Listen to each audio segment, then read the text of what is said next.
Assalamualaikum warahmatullahi wabarakatuh.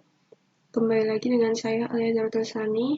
Nah, di sini saya akan menyampaikan mengenai materi uji parametrik dengan menggunakan aplikasi SPSS. Nah, sebelumnya, apa sih statistika parametrik itu? Statistika parametrik adalah suatu ukuran tentang parameter. Artinya, ukuran seluruh populasi dalam penelitian itu harus diperkirakan dari apa yang ada dalam sampel atau bisa dibilang karakteristik populasi. Kemudian satu syarat umum yang harus dipenuhi apabila seseorang ingin meneliti menggunakan statistika parametrik, yaitu dengan menggunakan normalitas distribusi. Asumsi ini harus terpenuhi karena yang pertama, satu, secara teori karakteristik populasi mengikuti model distribusi normal. Kemudian yang kedua, nilai-nilai baku statistik yang digunakan untuk uji hipotesis itu didasarkan kepada model distribusi normal.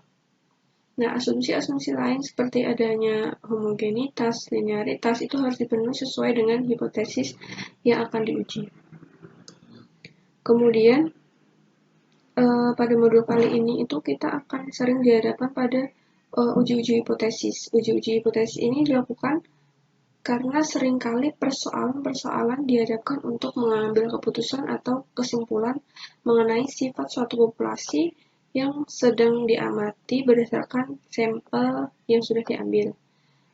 Kemudian hipotesa merupakan suatu anggapan teoritis yang dapat ditolak ataupun diterima secara teoritis. Sedangkan uji hipotesa merupakan hipotesa untuk menentukan anggapan bahwa itu benar atau salah. Nah, pada modul kali ini, hipotesa statistik yang digunakan itu adalah fungsi penjabaran probabilitas dari random variable. Nah, dalam statistik sendiri, itu ada dua macam hipotesis, yaitu ada hipotesis nol dan alternatif.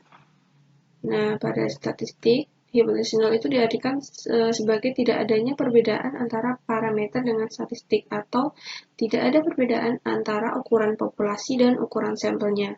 Sedangkan hipotesis alternatif itu lawannya. Jadi, hipotesis nol itu menyatakan adanya perbedaan antara data populasi dengan data sampel. Kemudian, hipotesis itu adalah pernyataan sementara tentang populasi yang masih harus diuji kebenarannya.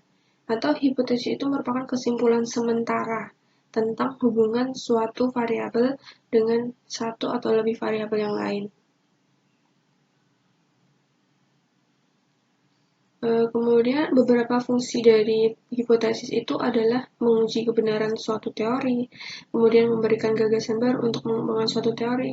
Yang ketiga, memperluas pengetahuan peneliti mengenai suatu gejala yang sedang dipelajari.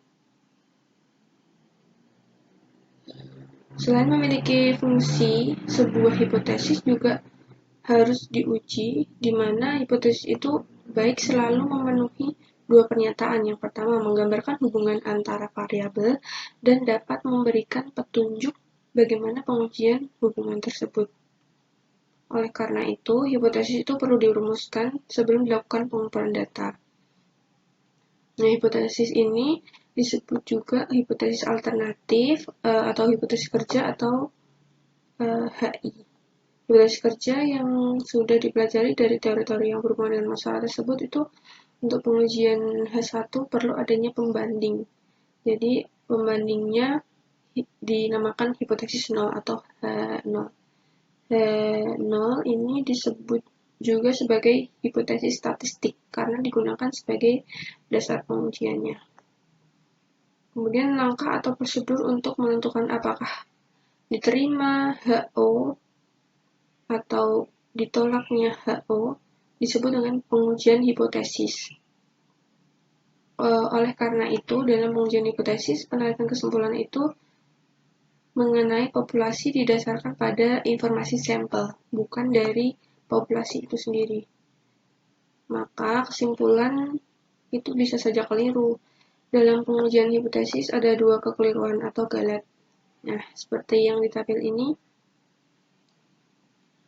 jika HO atau H0 benar itu tepat, sedangkan HO salah atau terjadi galat jenis 2 atau beta ini, maka kesimpulannya HO diterima, H0 diterima. Kemudian jika H0 benar terjadi galat jenis 1 atau alfa, sedangkan HO salahnya tepat, maka kesimpulannya HO atau H0-nya ditolak. Kemudian dalam pengujian alfa sendiri ada tarif signifikansi pengujian. Biasanya diambil nilai 5% atau 1% atau 0,1%. Untuk bidang sosial ataupun kedokteran sendiri, alfa itu biasanya diambil 20%. Nah, ini bisa diperhatikan bahwa jika alfa sama dengan 5% mempunyai arti bahwa dalam 100 kali pengambilan keputusan atau pengambilan keputusan uji, terdapat 5 kali terjadi kesalahan tipe 1 dalam pengambilan keputusan, yaitu H0 benar ditolak. Nah, langsung saja kita ke contohnya.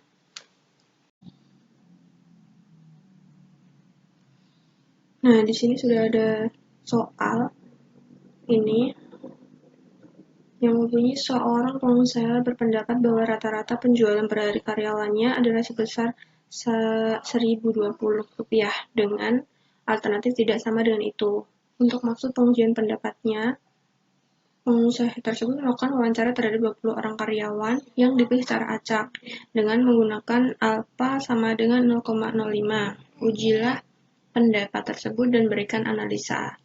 Hasil wawancaranya sebagai berikut, ini ada nama, kemudian penjualannya mereka, kemudian tuliskan hasil analisanya di bawah ini dan apakah HO-nya diterima. Nah, kita langsung saja kita geser. Ini sudah ada aplikasi SPSS.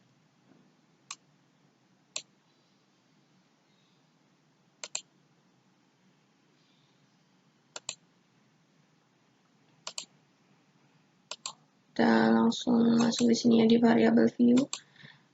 Untuk cara-caranya kita sudah sampaikan di sebelumnya, video-video sebelumnya.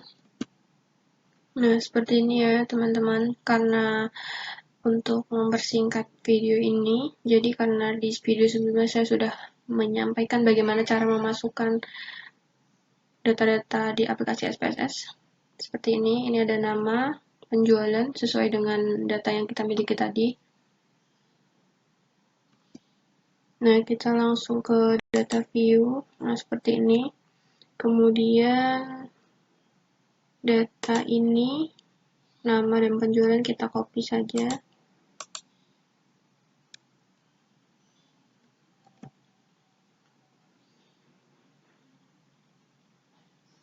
Kemudian untuk penjualannya,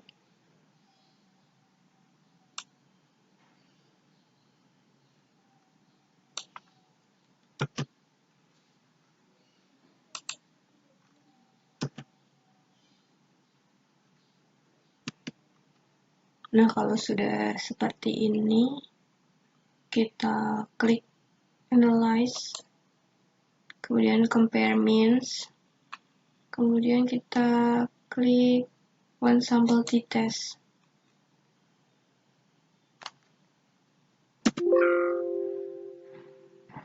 Nah, kalau sudah seperti ini, lalu ini kita klik.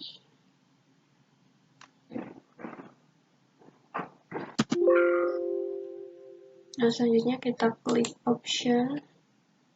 Kemudian ini confidence interval percentage-nya kita buat 95% karena tingkat kesalahannya 0,05% saja.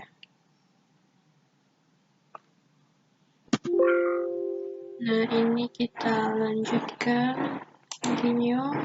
Kemudian untuk test value-nya kita masukkan rata-rata penjualan mereka per hari tadi. Menurut penjualannya ada 1020.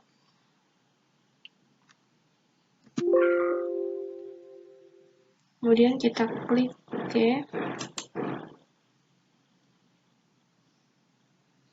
Nah, seperti ini hasilnya. Nah, di sini bisa kita lihat bahwa di one sample statistiknya untuk penjualan dari 20 karyawan memiliki rata-rata 959, kemudian standar deviasinya 115,845. Kemudian ini ada one sample test. One sample testnya sendiri untuk penjualan T nilainya min 2,355. Kemudian nah ini di sini juga ada derajat bebasnya sebesar 19. Kemudian untuk signifikansinya kita bisa lihat di ini total sebesar 0,029. Nah, lalu kita bisa menyimpulkan apakah H0 atau HO diterima atau tidak. Maka jawabannya tidak, karena di sini kita bisa lihat di bagian ini signifikansi totalnya ini 0,029, jadi lebih kecil dari ini alfanya 0,05. Jadi kesimpulannya H0 ditolak. Atau bisa juga dikatakan bahwa rata-rata penjualan ini tidak sama dengan rata-rata penjualan yang sudah disebutkan di soal sebesar 1020 tadi. Oke, itu aja teman-teman yang bisa saya sampaikan. Semoga videonya bermanfaat. Terima kasih.